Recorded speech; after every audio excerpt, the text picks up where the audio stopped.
Hello, I'd like to talk about City of Brass, the first in the De Bada trilogy by S.A. Chakraborty. This is S.A. is Shannon, American fantasy science fiction writer, born and raised in New Jersey by Catholic parents and converted to Islam in her teens. Chakraborty is her married name. I'm not mentioning this to criticize SA, just that I think it's important to know precisely where kind of a representation is coming for another part of a world. This is an American's perspective, convert to Islam. That said, it's a made up fantasy, but it does use elements from what I'm going to call just generally the Middle East, historical, mythical, religious past to construct that world. I think I just mentioned that because I think just when I came to the book coming from the outside, it's like, oh, S.A.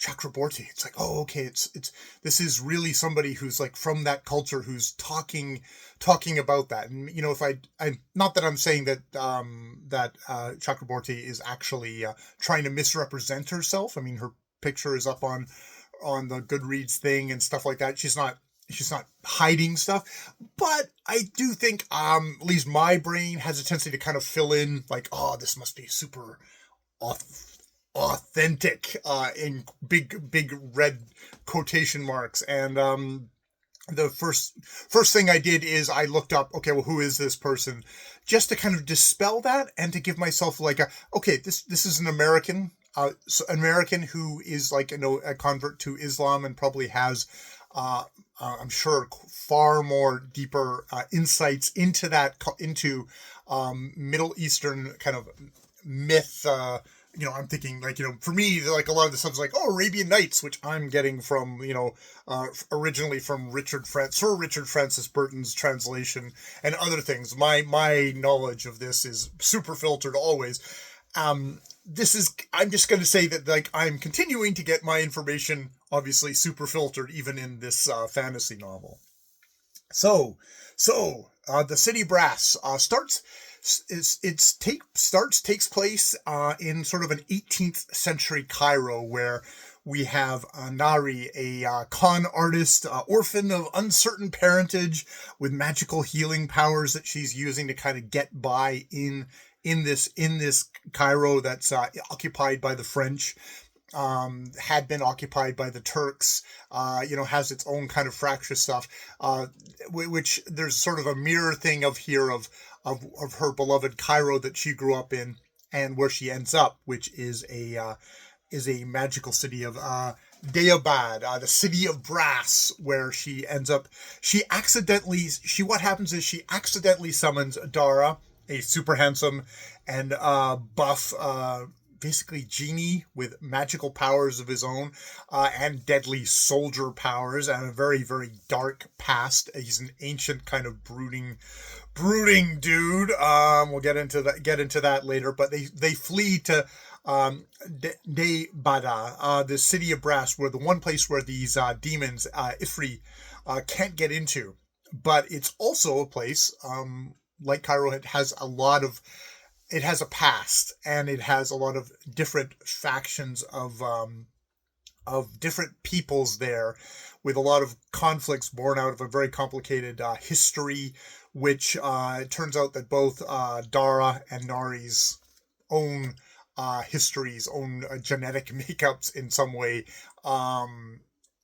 plug into and becomes the meat of this story of this like what's going to happen there. So for this novel, I love the magical world and how it uses what I would consider, again, for my ignoramus thing of like kind of 1001 Nights mixed with Islam, mixed with kind of myths of like Suleiman, using the jinn genies, whatever, to kind of construct this city.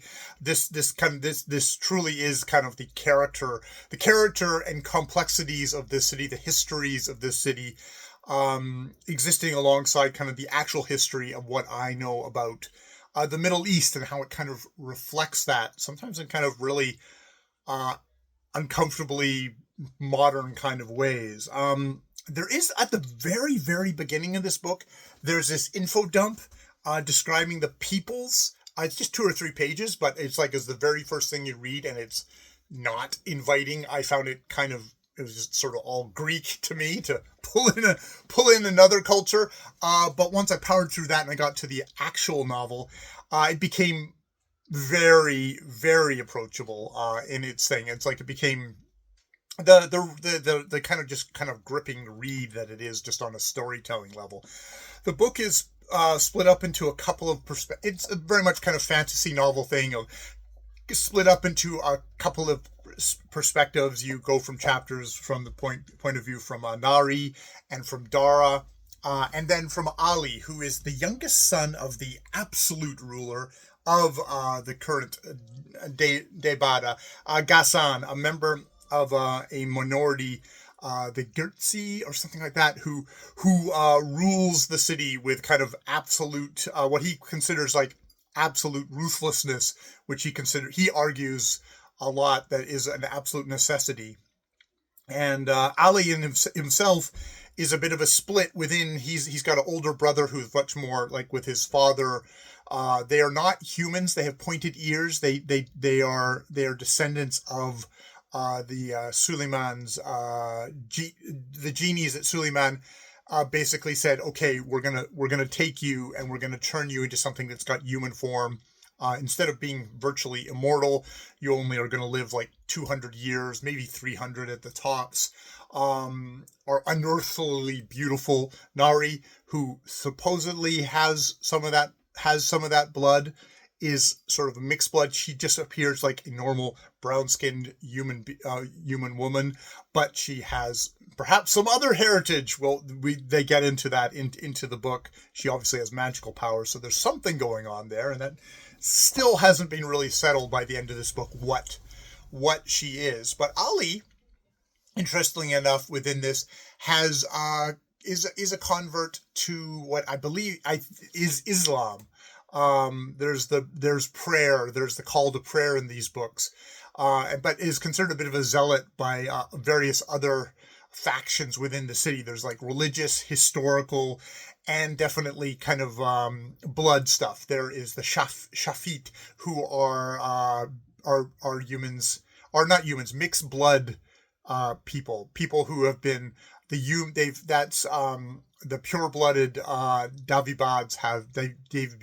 Davibids or whatever god have slept with human beings, and the product is mixed bloods, which are a persecuted thing within this. And indeed, it's oddly enough, Ghassan's, who really cracks down on these people and persecutes them, comes from a tradition of people who had risen up in rebellion to free these people, but now himself, through perhaps political expediency and keeping the peace, viciously suppresses, persecutes, make sure they don't have proper sanitation, make sure they don't have proper health care, a lot of stuff to keep them down. So he does a really good job of through all these different perspectives of creating exactly how complex this city is, and making this city have its own character, and like just how much of a boiling freaking complicated stew Nari and Dara, who over the course of the good hunk of this novel are racing towards the city as safety, are coming on something where they might themselves very much be the sparks that are going to light the powder keg in this place. Now, what I don't like as much about this book actually is sort of the relationship between Nari and Dara. It's very YA in its thing. It's Nari definitely stops to get very stirred by his appearance and kind of have kind of a crush on this super hunky guy who she's a young woman. He's probably appears in his 30s or 40s, but he's actually centuries old because of his own complicated history. It's very much kind of the Edward of the Twilight School at first, ancient, brooding, yet super hot. Now, the thing about the book is it does it does get mitigated because once they get to the city and things become a heck of a lot more complicated when the people of the city realize who this guy was and what his history with the city was. It becomes far more complicated, and you realize that Dar's point of view is very much his point of view, and other people's point of views are probably equally as valid. And indeed, when Dara gets plugged back into this history, I mean, there's one thing I think that why it does actually make sense that Dara is so he on his side is attracted to Nari's. Nari has none of this history. She is a complete outsider. She has no idea who he is. So he can kind of relax and put aside his history. But oh boy, once he gets back to the city of Brss Davibad, that history comes right back up, and it straight reminds me of knowing people who've had sort of native people who have major history with this is from Canadian perspective, have native people who have major history with conflicts with our police system here. Basically the police used as a way of suppressing native people in Canada. When they come in contact with someone who is is in uniform as a police officer, suddenly their whole aspect change, and there's an anger, there's a deep-seated hurt that just comes to the surface. That was I found that really striking. It's oh shit, this is our history embodied. This the abuse, the damage that we've done to Native people is wow, it just bubbles up to the surface on a Native person who was just a moment ago I could have been hanging out with, chatting happily with at a party. We're just two chill people, but then a police officer comes up and it suddenly goes, wah! And I kind of get the same thing with Dara in this novel when he comes back in to this situation. He's got his own grievances, and they have got their own grievances with him. It's not very much not a one-sided thing. And in that case, in that thing of the other thing I have about this novel I do have this kind of discomfort about this being a fantasy novel set in the Middle East, where there's a strongman dictator who's allowed a lot of space to justify why ruthless suppression and subjugation of groups is a good thing. It's keeping the peace.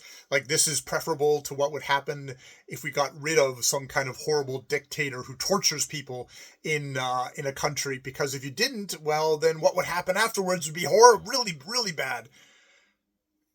And I guess you can make that case, but it's not a one for one. There's obviously other imperialist powers, United States, a lot of the Western world, who've had their finger stirring in there. And in this world there are other creatures other than the Ifri.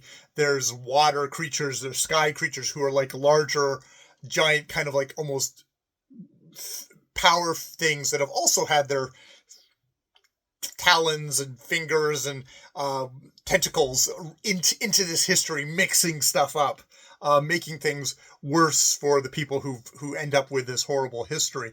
And this is also this also does go with Dara, who very much justifies, when you learn about his history, he justifies the horrible things that he has done because of the horrible things that were done to his people, people that he loved, that he was very close to.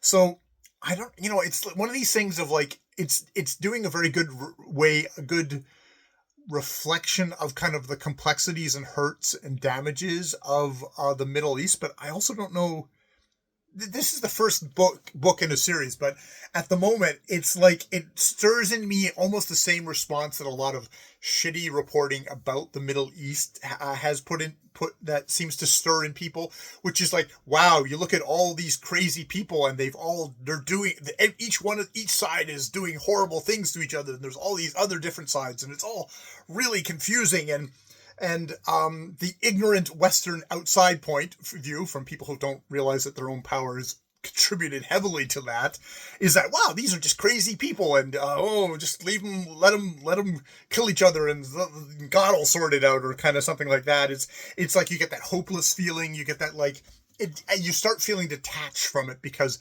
they're just all so terrible. So this is the first book in this series, so I'm curious to see where it goes with that. You know, I congratulate Chatrapuri for not having just kind of good guys and bad guys.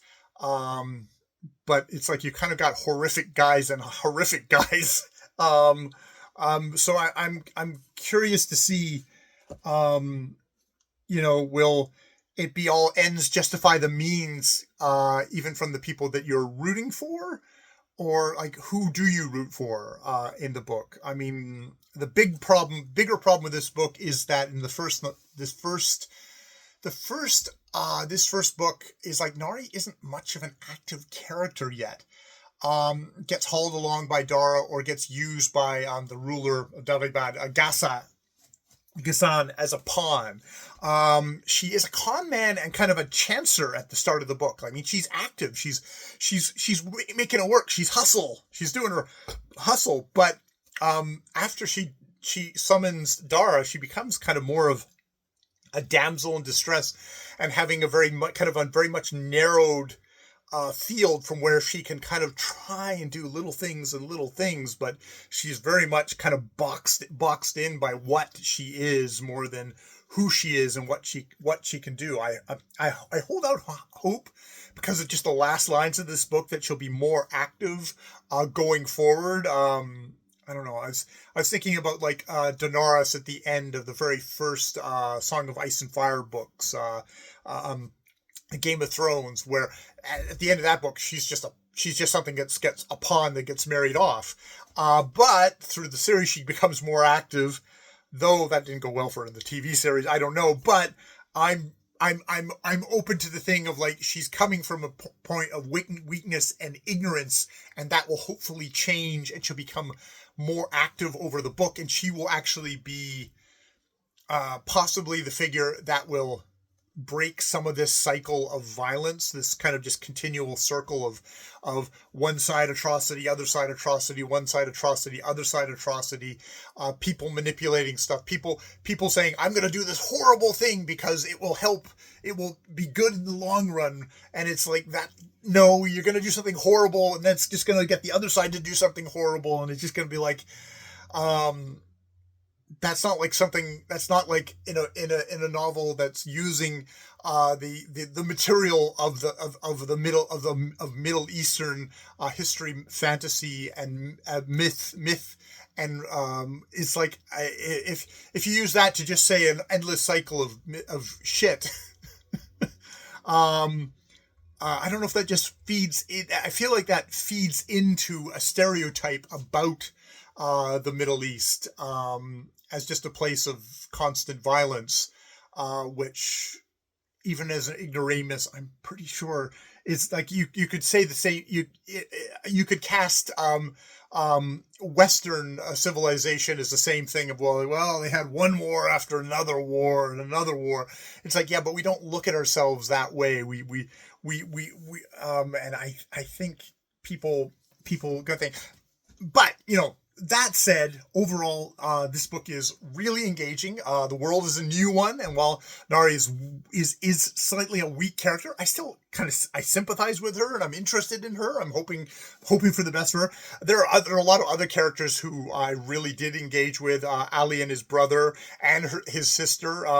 Definitely good subversion of kind of expectations of this beautiful princess. There's a nurse character and others that just kind of fill in this cast that make it kind of a nice, complex, full world of differing viewpoints, of different, like, it's like, I like how it's just woven together of all these histories and beliefs. And I believe that, which is a really, you haven't just kind of done a weak plaster over the side. It feels the world has got its own depth and complex history, which I enjoy. However much she's pulling this even if she's taking this from actual histories and and using it for her own ends, it's like she's doing a really good job. It doesn't feel like just kind of a rip-off job and something like that. So I'm eager to read on in the series. Kingdom of Copper, I have already gotten out of the library. I'm gonna start reading that one. So I'm eager to read it and reflect on it, and probably search out other people who've got more history, know more about the Middle East and its depiction and how they feel about the history, because like it's a good story. I wonder I hopefully I wonder about the politics, and it's a political enough of a series that I think that's a one. I think that's probably her doing her job, Chakrabarti doing her job. So yeah, good stuff. Good stuff. All right, I will leave it there. I've been Jay. More videos later.